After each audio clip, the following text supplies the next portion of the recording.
Salam, selamat pagi saudara yang diberkati oleh Tuhan Yesus Kristus. Jumpa lagi di dalam perenungan firman Tuhan bersama Gracia Hope Compassion.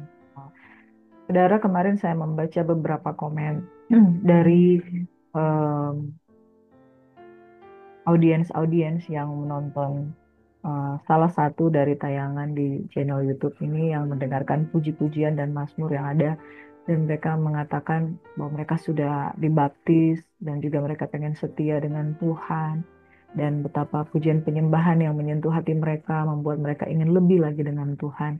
Saudaraku yang diberkati oleh Tuhan Yesus Kristus, itu sangat meneduhkan hati saya ketika saya mendengarkan kesaksian singkat di dalam satu kalimat, satu-satu kalimat yang mereka ungkapkan. Satu hal saudara, bahwa pengenalan akan Tuhan adalah pengalaman pribadi. Pengenalan akan Tuhan yang kita alami itu sungguh nyata dan tidak bisa diduplikasi, tidak bisa ditiru, dan kita tidak bisa menjadikan pengalaman orang lain itu menjadi bagian dari diri kita. Sebab pengalaman yang terbaik adalah ketika kita mengalami sendiri bersama dengan Tuhan. Nah, saudaraku yang diberkati oleh Tuhan Yesus Kristus, pengalaman apa yang paling menarik ketika kita mulai mengenal Yesus? Itu pada saat kita sadar bahwa Tuhan itu membawa damai sejahtera, Tuhan itu kudus, Tuhan itu luar biasa, dan kita ternyata adalah orang-orang yang berdosa. Tapi kita yang berdosa ini mau diterima oleh Tuhan. Itu saya sangat merasakan sekali bahwa penerimaan dari Tuhan itu sangat luar biasa memberkati kehidupan saya. Dan saudaraku yang diberkati oleh Tuhan Yesus Kristus, mari kita akan merenungkan sabda firman Tuhan pada pagi hari ini, dan kita akan sambut kebenaran firman Tuhan sebelumnya kita berdoa. Bapa, dalam nama Yesus, terpujilah Engkau Tuhan. Dengan setiap kebenaran-Mu, firman-Mu yang menjadi kekuatan dalam kehidupan kami. Setiap hari ketika kami mencari wajah-Mu, kami merenungkan firman Tuhan siang dan malam. Kami setia untuk mencari wajah-Mu, kami percaya kami diberkati. Kami dapat merasakan bahwa kuasa Tuhan mengalir dalam kehidupan kami ketika kami sungguh-sungguh menyembah Engkau. Kami adalah orang yang berdosa, tapi syukur kepada Tuhan yang menerima kami dan menyambut kami dan segala dosa pengampunan kami. Kami mau sambut firman-Mu yang berkuasa untuk menyelamatkan jiwa kami. Demi nama Yesus kami mengucap syukur. Amin. Saudara kekasih Tuhan yang diberkati, firman Tuhan pada pagi hari ini yang kita akan merenungkan bersama-sama, yaitu yang terambil di dalam Roma 3 ayat 21 dan seterusnya. Saudara, firman Tuhan mengatakan seperti ini, manusia dibenarkan karena iman. Tetapi sekarang tanpa hukum Taurat, kebenaran Allah telah dinyatakan seperti yang disaksikan dalam kitab Taurat dan kitab-kitab para nabi, yaitu kebenaran Allah karena iman dalam Yesus Kristus bagi semua orang yang percaya. Sebab tidak ada perbedaan, karena semua orang telah berbuat dosa dan telah kehilangan kemuliaan Allah. Dan oleh kasih karunia telah dibenarkan dengan cuma-cuma karena penebusan dalam Kristus Yesus. Kristus Yesus telah ditentukan Allah menjadi jalan pendamaian karena iman dalam darahnya. Hal ini dibuatnya untuk menunjukkan keadilannya, karena ia telah membiarkan dosa-dosanya yang telah terjadi dahulu pada masa kesabarannya.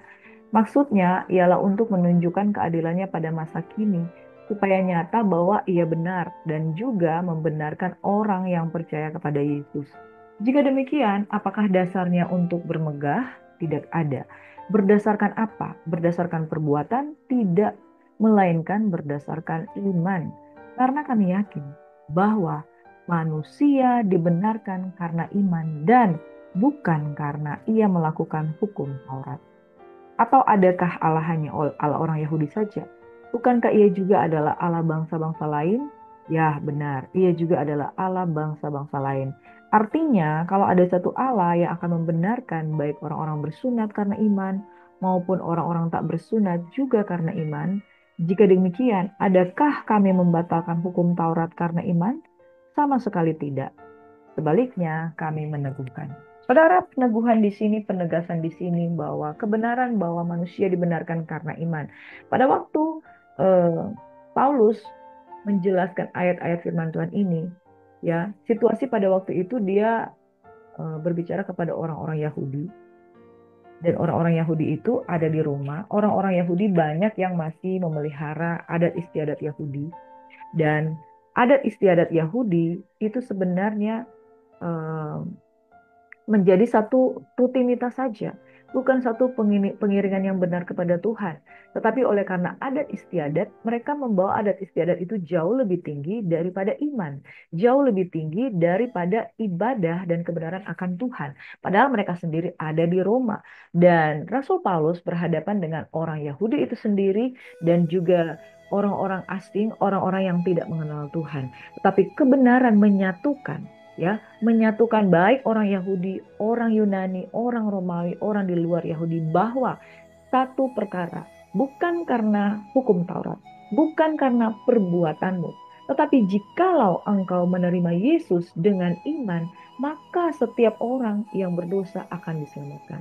Bapak Ibu Saudaraku yang diberkati, fakta ini mengingatkan kita bahwa kasih Tuhan itu bisa menjamah semua orang.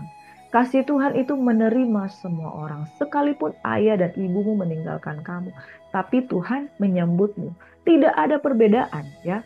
Kebenaran Allah karena iman dalam Kristus Yesus itu bagi semua orang yang percaya. Itu sebabnya Paulus berulang-ulang bukan kebenaran karena hukum Taurat. Karena kalau cuma kebenaran karena hukum Taurat, hanya orang-orang Yahudi yang bisa selamat.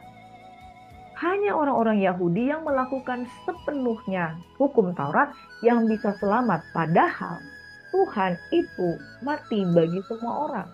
Dan Tuhan, Bapa di surga itu mengasihi semua orang tanpa kecuali, saudara.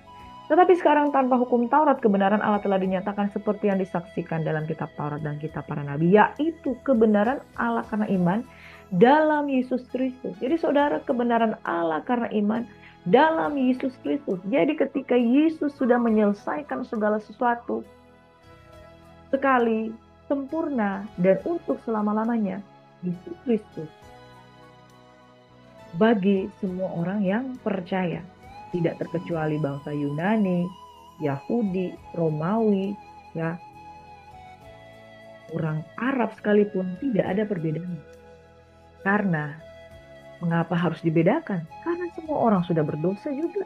Semua orang sudah berdosa dan telah kehilangan kemuliaan Allah. Fakta ini mengingatkan kita bahwa nggak ada alasan untuk kita memegahkan diri. Oh, karena saya sudah melakukan hukum Taurat, karena saya sudah disunat, saya itu yang paling benar. Tidak, saudara. Namanya semua orang itu lahir dari keturunan Adam dan Hawa, manusia. Semua orang itu sudah berdosa dan telah kehilangan kemuliaan Allah. Anak-anak itu tidak diajarkan untuk berdosa. Tapi mereka dari kecil sudah belajar itu, ya, mulai berdusta, mulai melakukan hal-hal yang tidak benar. Karena natur kita, yaitu gravitasinya itu ke bawah. Gravitasinya itu melakukan dosa. Dan inilah yang menjadi kerinduan Bapa dan bagi kita, bahwa kita semua percaya kepada Tuhan. Karena semua yang percaya, tidak terkecuali sedikit pun. Semua orang yang percaya diberi kuasa untuk menjadi anak-anak Allah. Karena semua orang telah berbuat dosa. Oleh karena semua orang telah berbuat dosa, ketika mereka percaya, semua orang yang percaya dalam Yesus Kristus karena iman akan dibenarkan. Semua orang telah berbuat dosa, dan yang berbuat dosa itu kemuliaan Allah sudah tidak ada. Kemuliaan Allah itu akan dipulihkan di dalam putranya yang sulung, yaitu Tuhan Yesus Kristus. Dan bagi yang percaya, maka kemuliaan Allah dipulihkan. Inilah yang menjadi kerinduan kita, saudara. Waktu saya membaca kesaksian singkat dari komen-komen dari audiens yang menonton, penonton YouTube yang menonton beberapa tayangan yang kami posting, hati saya terharu bahwa sesungguhnya kita tuh nyadar banget, kita tuh nyadar sekali bahwa kita itu sebenarnya di hadapan Tuhan itu tidak layak. Di hadapan Tuhan itu kita manusia berdosa, tetapi kasih karunia Tuhan menyelamatkan. Ingat ini baik-baik, saudara. Ketika kita di dalam kasih yang mula-mula, kita menyadari bahwa kita manusia berdosa. Jangan sampai seiring berjalan dengan waktu kita lupa bahwa kita umat yang ditebus. Nah, saudara, eh, kalau kita menjadi seorang yang tahu mengucap syukur, itu sangat kentara. Indikatornya jelas, ya. Orang-orang itu tetap hidup di dalam pertobatan. Orang-orang itu tidak akan lagi kembali ke dosa. Orang-orang yang menjaga kasih mula-mula itu tetap ada di dalam dirinya, sebagaimana Yesus sudah menerima kita apa adanya. Itu akan menjaga.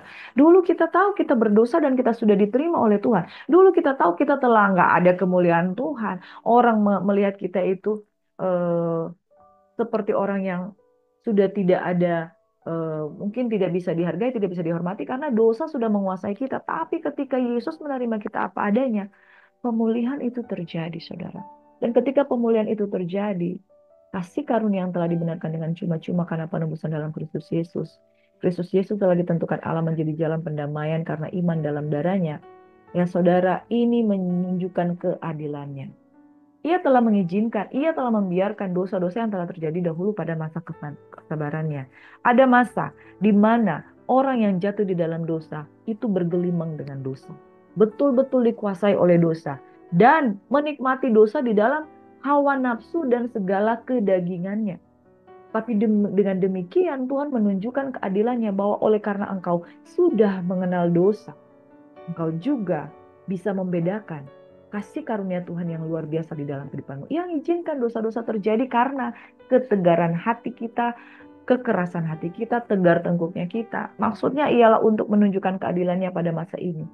Supaya nyata bahwa ia benar dan juga membenarkan orang yang percaya kepada Yesus.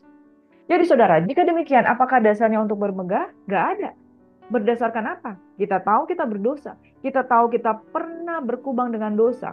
Penyangkalan terhadap kebenaran kadangkala membuat kita seperti membela diri sendiri seolah-olah benar. Tapi kita tahu kita tuh salah. Dan ketika kita berhadapan dengan Tuhan yang kudus, yang mulia, kita tahu ini kemuliaan Tuhan telah dicuri oleh dosa. Tetapi syukur kepada Tuhan yang menyatakan kemuliaannya itu, kita jadinya nyadar, sadar. Dan orang-orang yang takut akan Tuhan, pasti ciri-cirinya sadar kalau dia berdosa. Sadar kalau dia nggak layak. Sadar kalau karena perbuatannya itu dia membuat dia jauh dari Tuhan. Dan karena kesadaran inilah, maka hati kita itu melimpah dengan penyembahan dan ucapan syukur. Orang yang bisa menyembah di hadapan hadirat Tuhan, karena dia sadar betul siapa dia di hadapan Tuhan. Ya, saudara, siapa dia di hadapan Tuhan? Berdasarkan perbuatan, berdasarkan apa? Orang yang sungguh-sungguh di hadapan Tuhan, dia akan transparan di hadapan Tuhan. Saya tahu saya salah, saya tahu saya berdosa. Tapi orang yang terus membela diri, tidak ada kebenaran di dalam dirinya. Tapi orang yang terus menelanjangi dosanya, melucuti pelanggaran-pelanggarannya, berhadap-hadapan dengan Tuhan, memuji, menyembah Tuhan, dan melakukan pengakuan demi pengakuan, maka kepada dia berlaku kebenaran oleh karena iman kepada Tuhan Yesus Kristus yang menyelamatkan. Karena ciri-ciri orang yang diselamatkan pasti bertobat. Ciri-ciri orang yang dibenarkan pasti punya penyesalan. Ciri-ciri orang yang dibenarkan pasti tidak bermegah akan dirinya sendiri. Karena kita tahu kita berdosa. Karena kita tahu kita berdosa, penuhlah hati kita dengan ucapan syukur, pujian, penyembahan di hadapan Tuhan. Karena kami yakin bahwa manusia dibenarkan karena iman. Saudara, karena iman. Sebab kalau kita di hadapan Tuhan, gak ada satupun perbuatan yang kita bisa mengakui ini baik. Semuanya karena kemurahan Tuhan yang menerima kita. Inilah yang menjadi dasar kita untuk mengikuti Tuhan. Semua karena iman. Dan bukan karena melakukan hukum Taurat. Atau, adakah Allah hanya Allah orang Yahudi saja? Bukankah ia juga adalah Allah bangsa-bangsa lain? Ya, benar. Ia juga adalah Allah bangsa-bangsa lain. Artinya, kalau ada satu Allah yang akan membenarkan baik orang-orang bersunat karena iman, maupun orang-orang tak bersunat juga karena iman, jika demikian, adakah kami membatalkan hukum Taurat karena iman? Sama sekali tidak. Sebaliknya kami meneguhkannya. Saudara, firman Tuhan pada pagi hari ini mengingatkan kita. Kita orang berdosa, hanya orang berdosa. Jangan sombong. Ya, kesombongan adalah ciri-ciri dari kejatuhan Lucifer. Semua orang telah berdosa dan telah kehilangan kemuliaan Allah. Menyadari hal ini, saudara, kita butuh Tuhan. Dan ingat, bagaimana kita mengalami penebusan dalam Kristus Yesus? Hanya oleh kasih karunia. Saudara, hanya oleh kasih karunia dibenarkan dengan cuma-cuma. Cuma-cuma itu bukan berarti murahan. Sesuatu yang cuma-cuma, mengapa dia cuma-cuma? Bukan karena dia murah. Bukan seperti sembako yang dibagi-bagi di pinggir jalan kepada orang-orang miskin yang membutuhkan. Cuma-cuma itu terjadi karena kita nggak mampu membayarnya, saudara. Jadi perbedaan ini antara gratisan bukan karena murahan, tapi gratisan karena nggak mampu effort untuk itu. Hanya Yesus yang bisa punya effort untuk melakukannya.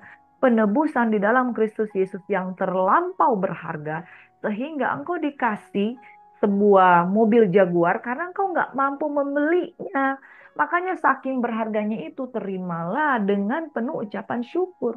Kasih karunia itu namanya. Menerima mobil Jaguar di saat kamu hanya bisa membeli motor Honda atau Yamaha yang di bawah dari 15 atau di bawah dari 20 juta. Nah, saudara, sedangkan mobil Jaguar itu dan mobil Porsche atau mobil eh, yang lainnya itu bisa miliaran rupiah, sesuatu yang mungkin kantong kita nggak cukup untuk membeli hanya sekedar menaiki kendaraan untuk pergi kemana-mana. Kasih karunia bukan berarti murahan. Kasih karunia itu diberikan karena kita nggak mampu membelinya. Dan hanya satu pribadi yang dapat memberikannya, yaitu penebusan dalam Kristus Yesus. Itu sebabnya saudara berhadapan dengan kemurahan Tuhan yang begitu besar. Dan kita ini di dalam posisi itu berdosa. Posisi itu dihalau dari Taman Eden seperti Adam dan Hawa. Posisi kita itu gak masuk dalam hitungan, gak masuk di dalam eh, kerajaannya.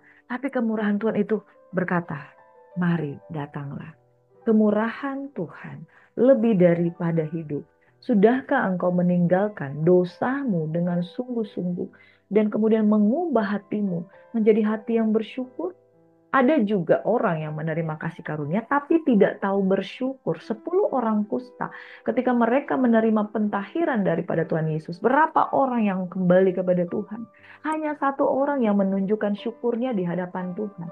Saudara, kita meminta kesembuhan, kita meminta pengampunan dosa, kita meminta pemulihan terjadi di dalam kehidupan kita. Tetapi kita tidak sanggup untuk memberikan hidup kita kembali kepada Tuhan. Seorang bernama Hana, ketika dia di eh, di dihina oleh Penina karena memperebutkan suaminya, saudara, dia hanya menangis di hadapan Tuhan dan dia bernasar, Tuhan berikan aku anak. Kalau aku sudah punya anak, aku akan kembalikan ke rumah Tuhan. Dan saudara, Hana berdoa dengan tahu betul dia mengucap syukur. Ketika Tuhan mengabulkan doanya, dia kembalikan Samuel itu ke rumah Tuhan. Dan akibatnya dia diberkati dengan anak yang lebih lagi. Nah, saudaraku yang diberkati, ada banyak orang yang tahu dia berdosa, tapi tidak mau menerima kasih karunia Tuhan. Ada juga kelompok yang tahu dia berbuat dosa, tahu dia kehilangan kemuliaan Allah, menerima kasih karunia itu, tetapi tidak tahu bersyukur dan tidak mengiringi Tuhan dalam hidupnya. Yang Tuhan inginkan adalah kita tuh nyadar bahwa kita tuh berdosa, kita tuh nyadar bahwa kita kehilangan kemuliaan Allah, dan kita mau menerima kasih karunia Tuhan. Dan oleh karena itu cuma-cuma harus tahu mengucap syukur. Dan kelompok yang ketiga, orang yang tahu mengucap syukur dan percaya bahwa Yesus adalah penebus, dia pasti akan mengembalikan kembali hidupnya kepada Tuhan dengan pujian dan penyembahan. Saudara, Tuhan tidak ingin engkau menjadi orang yang berdosa dan tetap tinggal di dalam dosa dan terus-menerus kehilangan kemuliaan Allah dan tidak layak masuk dalam kerajaan surga. Kelompok kedua, Tuhan juga tidak mau kamu berbuat dosa, kehilangan kemuliaan Allah, dan kamu sekedar menerima karunia Tuhan yang dibenarkan dengan cuma-cuma, tapi memandang ringan kemurahan dan kasih karunia Tuhan. Yang Tuhan mau kehendaki, kita tuh sadar kita berdosa, kita tuh sadar kita kehilangan kemuliaan Tuhan, kita menerima karunia itu dan menerima kebenaran, pembenaran yang cuma-cuma itu, dan tahu bersyukur. Tahu bersyukur itu penting, sangat penting, saudara. Karena ketika kita tahu bersyukur, maka perkenanan Tuhan terjadi seperti dia berkenan kepada Daud. Saudara, Daud dan Saul sama-sama raja yang ditetapkan dan diurapi, Tuhan sendiri yang mengurapinya. Tetapi ketika Saul menjadi sombong, dia lupa bersyukur dari mana dia datang. Dia itu adalah keturunan dari suku Benyamin yang suku terkecil, ya, suku paling bungsu, tapi beroleh karunia untuk menjadi raja yang pertama. Daud adalah seorang dari suku Yehuda. Dia diberikan kemampuan untuk berperang dan dia juga diangkat menjadi raja pertama-tama di Hebron, kemudian di Yerusalem, dan dia pernah jatuh di dalam dosa. Tapi satu hal yang menjadi perkenanan Tuhan di dalam dirinya, bahwa bukan sekedar dia menerima kasih karunia Tuhan, tapi dia selalu mengembalikan syukurnya kepada Tuhan oleh karena karunia Tuhan itu yang tak ternilai harganya. Cuma-cuma bukan karena murahan, tapi cuma-cuma karena saking mahalnya. Selalu ada ucapan syukur. Saya mau bilang kepada kita, saudara, kalau kita bertobat, dibaptis, diselamatkan, menerima kasih karunia saja, kita sudah menerimanya dan merasa kita sudah diselamatkan. Gak cukup hanya di situ. Kalau kita tidak tahu berterima kasih. Nah, saudara, orang yang tidak tahu berterima kasih, bagaikan kacang lupa kulitnya, tidak tahu diuntung, saudara. Saudara tidak akan mengalami perkenanan Tuhan. Seperti Daud, mengapa Tuhan melakukan segala sesuatu yang terbaik bagi Daud dan dikatakan bahwa keturunanmu tidak akan beranjak daripadamu. Daud sebagai seorang yang berkenan, bahkan Tuhan katakan Tuhan akan memulihkan pondok Daud. Dia pengen lagi yang begitu. Orang yang tahu mengucap syukur tidak menyia-nyiakan kasih karunia Tuhan. Orang yang tahu mengucap syukur, dia dikembalikan posisi kemuliaan Allah dalam dirinya. Jika demikian, apakah dasarnya untuk bermegah? Tidak ada. Berdasarkan apa? Berdasarkan perbuatan tidak ada, melainkan berdasarkan iman. Oleh karena kita orang berdosa, lelah kehilangan kemuliaan Tuhan, maka kasih karunia itu sambutlah dengan ucapan syukur dan berterima kasihlah. Jangan bermegah karena kita tidak punya alasan untuk bermegah. Tuhan Yesus memberkati kita sekalian, Bapak Ibu Saudara. Mari kita bersyukur kepada Tuhan. Bapa, terima kasih, kami mengucap syukur. Kami yang berdosa ini telah Engkau selamatkan, ditebus, dan kemurahan-Mu lebih daripada hidup, lebih daripada hidup. Kami menyadari ketika kami berhadapan dengan kekudusan-Mu, kami sangat-sangat berdosa. Dan oleh karena itulah, kami tidak mau bermegah oleh karena kami telah beroleh kemurahan. Tapi kami mau bermegah oleh karena kami mau mengembalikan syukur kami di hadapan Tuhan. Sungguh Bapa, Engkau baik. Bapak, kami juga berdoa untuk jemaat kekasih Tuhan yang sedang sakit, yang sedang terlibat dalam persoalan, pergumulan, permasalahan. Kiranya Tuhan memberkati dan melindungi mereka. Tuhan menjadikan mereka seperti apa yang Engkau kehendaki, menjadi anak-anak kerajaan, dan menyembuhkan mereka yang sakit, memulihkan yang terluka, dan mengangkat mereka dari lembah-lembah kekelaman, membawa kami semuanya kembali kepada kasih yang mula-mula, kasih yang tahu mengucap syukur, kasih yang tahu memuji dan menyembah Tuhan, sehingga Engkau dapati kami menjadi penyembah yang benar, yang selalu bersyukur. Maka Tuhan akan berkenan. Tuhan akan memulihkan pondok Daud dalam kehidupan kami. Pujian penyembahan kami dipulihkan ketika kami tahu berterima kasih, tahu bersyukur. Setiap orang telah berdosa, telah kehilangan kemuliaan Allah, tapi syukur kepada Tuhan, kasih karunia-Nya yang cuma-cuma yang menyelamatkan dalam Kristus Yesus. Demi nama Yesus Tuhan, berkati urapi persiapan kami untuk menghadapi hari ini dalam pertolongan Tuhan, dalam nama Yesus. Amin. Saudara, saya dapat merasakan hadirat Tuhan kuat pada pagi hari ini. Ingat, berterima kasihlah, mengucap syukurlah. Itu yang dikehendaki Tuhan dalam Kristus Yesus. Amin. Tuhan Yesus memberkati. Shalom and God bless you. Amin. Tuhan memberkati.